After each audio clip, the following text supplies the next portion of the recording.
سلسلہ ہدایت قرآن، سنت اور اہل بیت علیہم السلام میں خوش آمدید۔ خوش آمدید۔ آج ہم قرآن مجید کی 8ویں سورت سورۃ الانفال پر ایک گہری نظر ڈالیں گے۔ جی، یہ ایک مدنی سورت ہے، اس میں 75 آیات ہے اور اس کا نزول جنگ بدر کے فوراً بعد ہوا۔ اور جنگ بدر تو تاریخ کا ایک بہت بڑا موڑ ہے۔ بالکل۔ تو یہ سورت صرف ایک جنگ کی کہانی نہیں بلکہ شاید یہ فتح کے پورے فلسفے کو بیان کرتی ہے۔ بالکل، یہ بتاتی ہے کہ جب حالات بالکل خلاف ہوں تو کامیابی کیسے ملتی ہے۔ اور سورت کا آغاز ہی ایک بہت آپ کہہ لیں انسانی صورتحال سے ہوتا ہے۔ اچھا، میں پہلی آیت تلاوت کرتا ہوں۔ یسألونک عن الانفال قل الانفال للہ والرسول فاتقوا اللہ واصلحوا ذات بینکم واطیعوا اللہ ورسولہ ان کنتم مؤمنین۔ ہوا یہ کہ جنگ بدر میں اللہ نے ایک معجزاتی فتح عطا کی، جی، لیکن اس کامیابی کے فوراً بعد مال غنیمت پر تھوڑا سا اختلاف ہو گیا۔ نوجوان مجاہدین کہتے تھے کہ ہمارا حق زیادہ ہے، ہم لڑے ہیں، اور جو بزرگ صحابہ تھے ان کا کہنا تھا کہ ہم پیچھے رہ کر لشکر کو سہارا دے رہے تھے تو ہمارا بھی برابر کا حق ہے۔ یہ بات کتنی حقیقی اور انسانی لگتی ہے نا؟ مطلب ایک عظیم روحانی تجربے کے فوراً بعد ایک مادی معاملے پر بحث۔ جی بالکل، یہ ہمیں یاد دلاتا ہے کہ ایمان کے بعد بھی انسان کی فطرت تو رہتی ہے۔ صحیح۔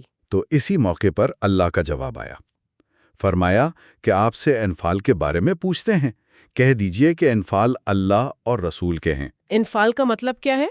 انفال کا لفظ نفل سے ہے جس کا مطلب ہے اضافہ، یعنی ایک طرح کا بونس۔ اچھا، یہ وہ مال ہے جو اللہ نے مسلمانوں کو اضافی طور پر عطا کیا۔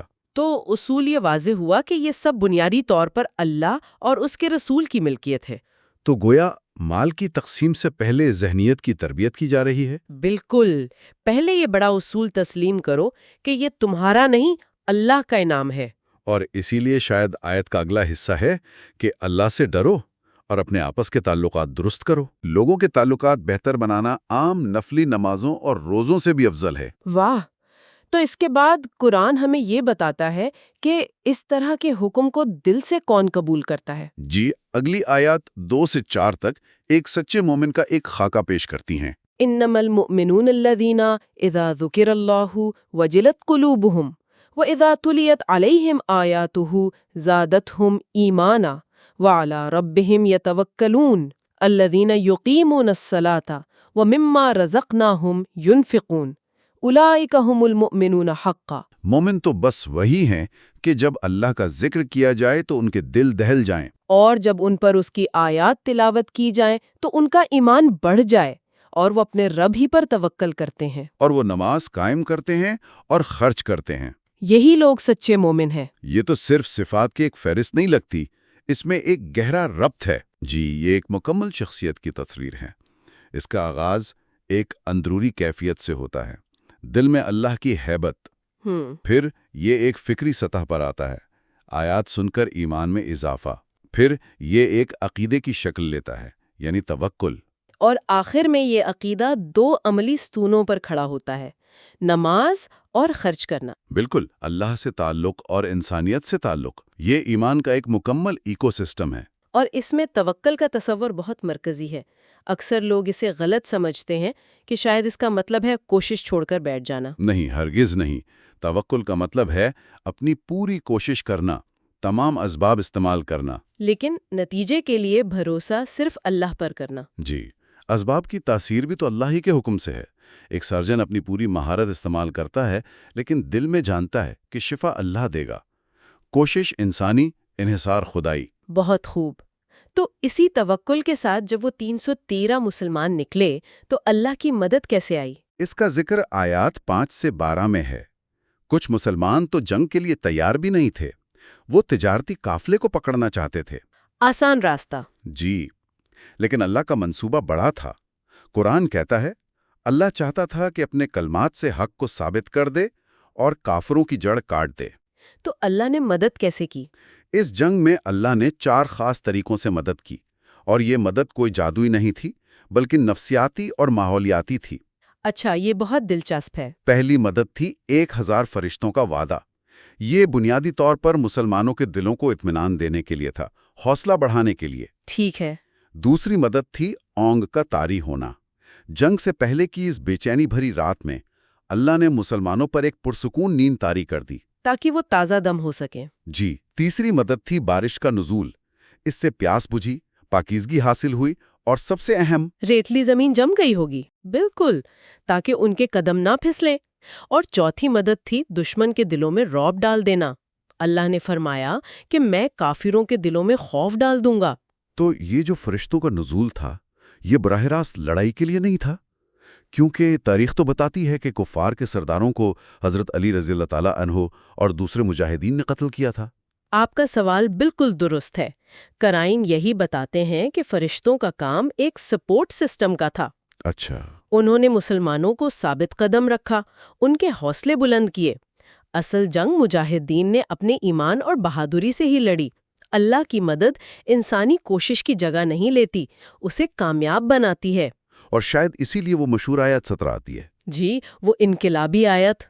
فَلَمْ تَقْتُلُوهُمْ وَلَكِنَّ اللَّهَ قَتَلَهُمْ وَمَا رَمَيْتَ إِذْ رَمَيْتَ وَلَكِنَّ اللَّهَ رَمَى۔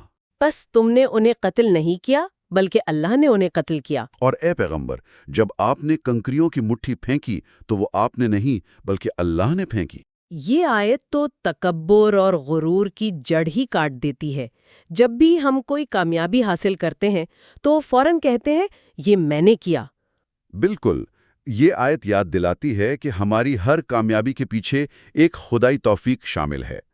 یہ عاجزی کا ایک لازوال سبق ہے۔ اور یہ بھی کتنی دلچسپ بات ہے کہ جنگ سے پہلے ابو جہل نے خود کعبہ کا پردہ پکڑ کر دعا کی تھی کہ اے اللہ، ہم دونوں میں سے جو حق پر ہے اسے فتح دے۔ اور اللہ نے مسلمانوں کو فتح دے کر اس کی دعا عملی طور پر قبول کر لی۔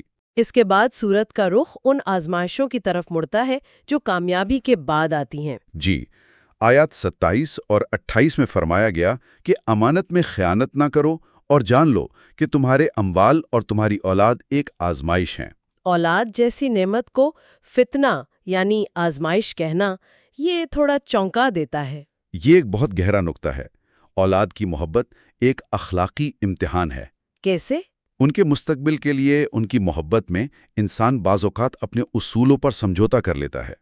جائز اور ناجائز کی حدیں دھندلا جاتی ہیں۔ اچھا، یہی وہ آزمائش ہے کہ کیا بندہ اپنی اولاد کی محبت کو اللہ کے حکم پر ترجیح دیتا ہے یا نہیں۔ یعنی اولاد آپ کے اخلاقی قطب نما کا سب سے بڑا امتحان ہے۔ بالکل، اور جو لوگ ان آزمائشوں میں تقوی کا دامن نہیں چھوڑتے، انہیں اللہ ایک بہت بڑا انعام دیتا ہے۔ اور وہ کیا ہے؟ آیت 29 میں فرمایا، اگر تم تقوی اختیار کرو گے تو اللہ تمہارے لیے فرقان پیدا کر دے گا۔ فرقان؟ یعنی حق اور باطل میں تمیز کرنے کی صلاحیت۔ جی، روشن ضمیری، گویا جتنا آپ کا دل اور اعمال پاک ہوں گے اتنی ہی آپ کی بصیرت تیز ہو جائے گی۔ جیسے ایک دھندلے شیشے کو صاف کر دیا جائے تو منظر واضح ہو جاتا ہے۔ بالکل یہی مثال ہے۔ اس کے بعد سورت میں دشمن کی سازشوں کا بھی ذکر ہے۔ جی، خاص طور پر دار الندوہ کی وہ میٹنگ جہاں قریش کے سرداروں نے نبی اکرم صلی اللہ علیہ وسلم کو قتل کرنے کا منصوبہ بنایا تھا۔ وہ منصوبہ کیا تھا؟ ابو جہل نے تجویز دی کہ ہر قبیلے سے ایک نوجوان تلوار لے کر ایک ساتھ حملہ کرے تاکہ آپ صلی اللہ علیہ وسلم کو خون تمام قبائل میں تقسیم ہو جائے اور کوئی بدلہ نہ لے سکے۔ لیکن اللہ کی تدبیر ان سے بڑی تھی۔ جی، قرآن کہتا ہے وَيَمْكُرُونَ وَيَمْكُرُ اللَّهُ وَاللَّهُ خَيْرُ الْمَاكِرِينَ۔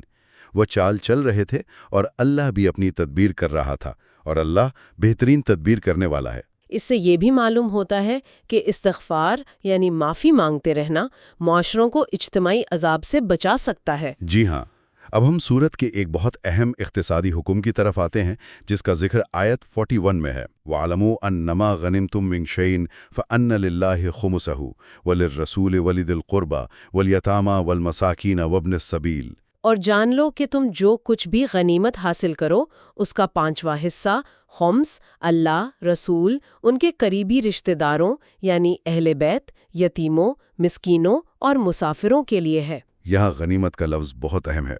عام طور پر اسے صرف جنگ کے مال سے جوڑا جاتا ہے، جبکہ کلاسیکی عربی میں غنیمت کا مطلب ہر طرح کا فائدہ، منافع یا آمدنی ہے۔ تو یہ صرف جنگ تک محدود نہیں ہے۔ جی، اس آیت نے ایک مستقل اسلامی معاشی نظام کی بنیاد رکھی۔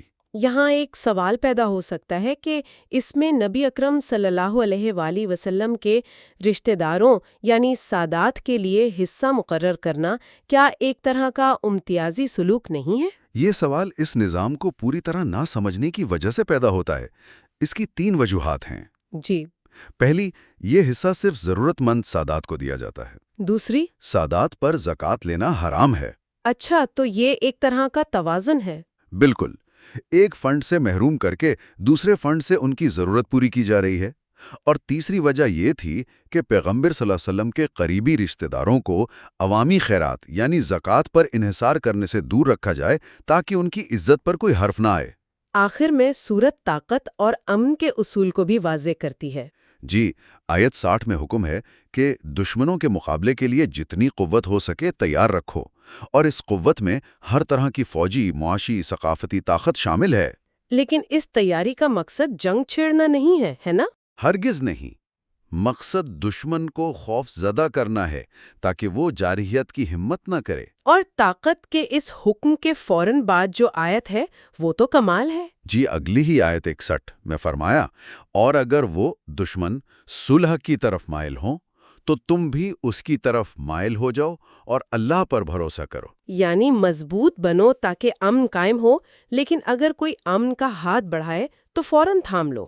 یہی اسلام کا فلسفہ ہے۔ تو سورۃ الانفال کا خلاصہ یہ ہے کہ یہ ہمیں صرف جنگ کی تاریخ نہیں بتاتی بلکہ کامیابی کے لازوال اصول سکھاتی ہے۔ جی، یہ بتاتی ہے کہ فتح، ایمان، توکل، اتحاد، بہترین حکمت عملی اور خدائی مدد کا مجموعہ ہے۔ یہ مادی اسباب اور روحانی قوت کے درمیان ایک بہترین توازن ہے۔ اور آج کے دور کے لیے اس میں یہ پیغام ہے کہ جس طرح اللہ نے بدر کے مٹھی بھر مسلمانوں کی مدد کی، وہ آج بھی مومنین کی مدد پر قادر ہے، بشرطے کہ وہ اپنے اندر وہ صفات پیدا کریں جن کا ذکر اس سورت کے آغاز میں کیا گیا ہے۔ اس گفتگو کے اختتام پر ہم اپنے سامعین کے لیے ایک سوال چھوڑ جاتے ہیں۔ جی، ضرور۔ ہماری زندگیوں میں وہ کون سے تجارتی قافلے ہیں، یعنی وہ آسان راستے، چھوٹے فائدے یا وقتی کامیابیاں جن کی کشش ہمیں اپنے حقیقی دشمن کی فوج یعنی زندگی کے بڑے اور مشکل چیلنجز کا سامنا کرنے سے روکتی ہے؟